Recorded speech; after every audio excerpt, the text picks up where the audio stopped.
اب بندے نے التجائیں شروع کر دی. اس نے کہا کہ مالک بھی تو ہے, رحمان بھی تو ہے, رحیم بھی تو ہے, عبادت بھی تیری کرتے ہیں تو مدد بھی تو تجھی سے مانگنی ہے نا.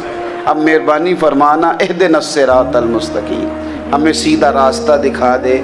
صراط الذین انعمت علیہم, ان لوگوں کا راستہ دکھانا جن پر تو نے انعام کیا ہے.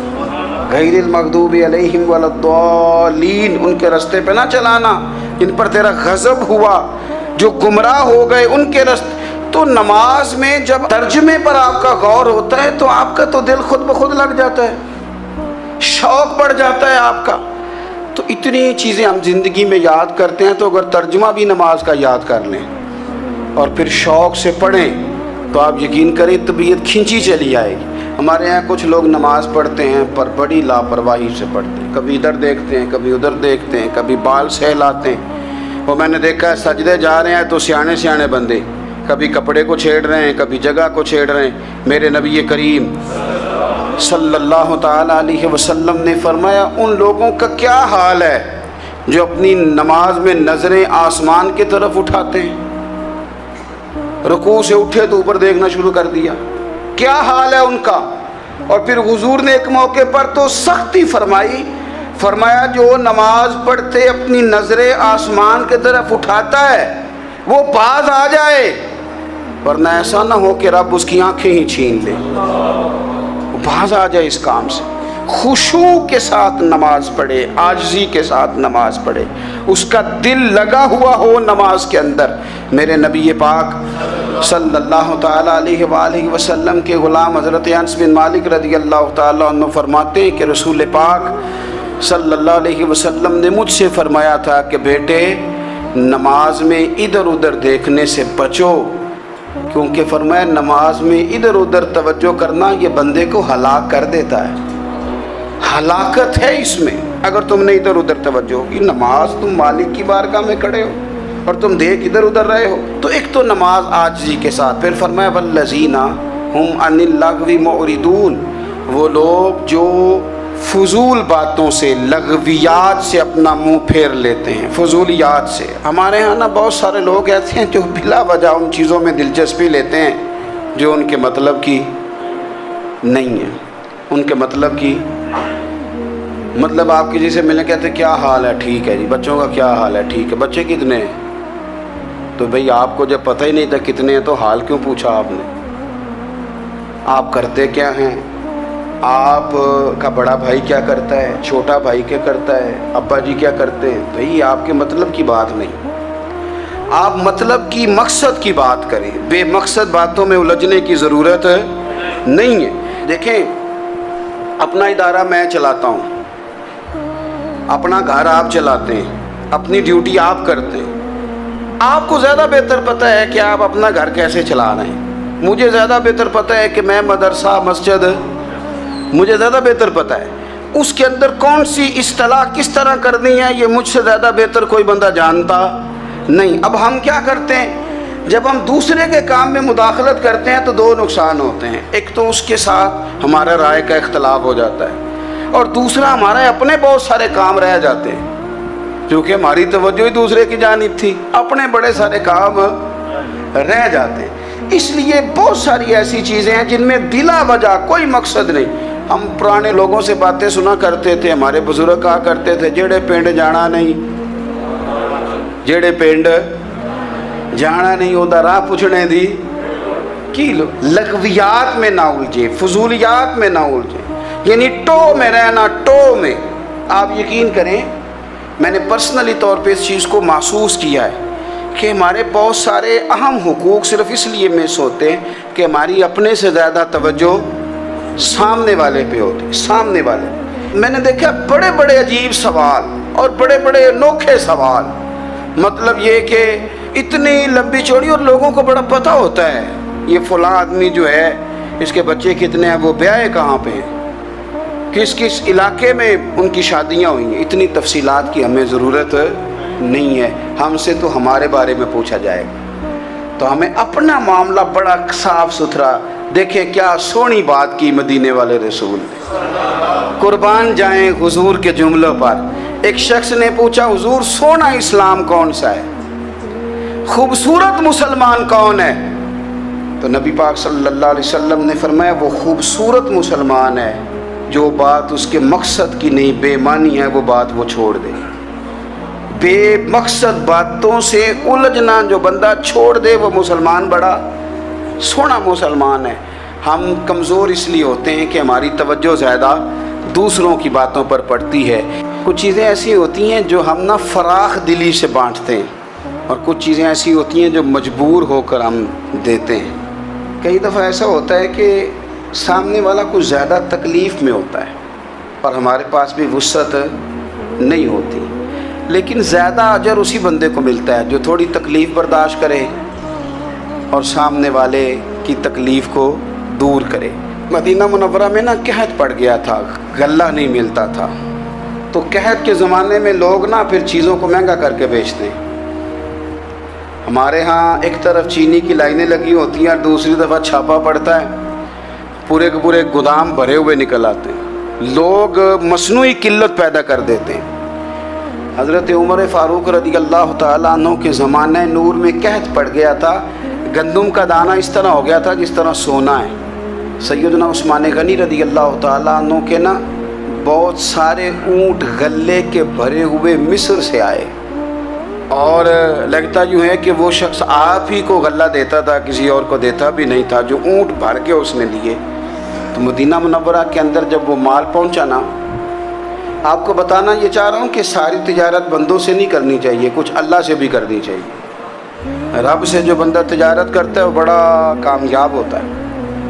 وہ غلے سے بھرے ہوئے اونٹ آپ کے پہنچ گئے تو تاجر آئے، انہوں نے آگے کہا عثمان ہم کھول کے نہیں دیکھتے کہ اندر مٹی ہے کہ سونا ہے، اور یہ بھی نہیں پوچھتے آپ نے کتنے کا خریدا ہے، آپ کی زبان پر اعتبار ہے، آپ نے جتنے کا مال لیا ہے نا ہم ڈبل دیتے ہیں، آپ ہمیں دے دیں۔ آپ فرمانے لگے نہیں مجھے زیادہ نفع ملتا ہے۔ انہوں نے کہا 2 گنا، فرمایا نہیں زیادہ ملتا ہے، کہا 3 گنا، فرمایا زیادہ ملتا ہے۔ وہ کہنے لگے اس سے زیادہ تو کوئی تاجر ہے ہی نہیں جو زیادہ دے۔ فرمایا بس مجھے ملتا ہے نا۔ کہا کتنا ملتا ہے؟ فرمانے لگے لگتا ہے کہ اگر وہ تاجر زیادہ کرم نوازی کرے تو 700 گنا تو دے گا ہی، اور باقی کریم ہے۔ انہوں نے کہا جی نہیں اتنا نہیں ہم دے سکتے، پھر آپ بیچ لیں۔ یہ بات ہی سمجھ میں نہیں آتی۔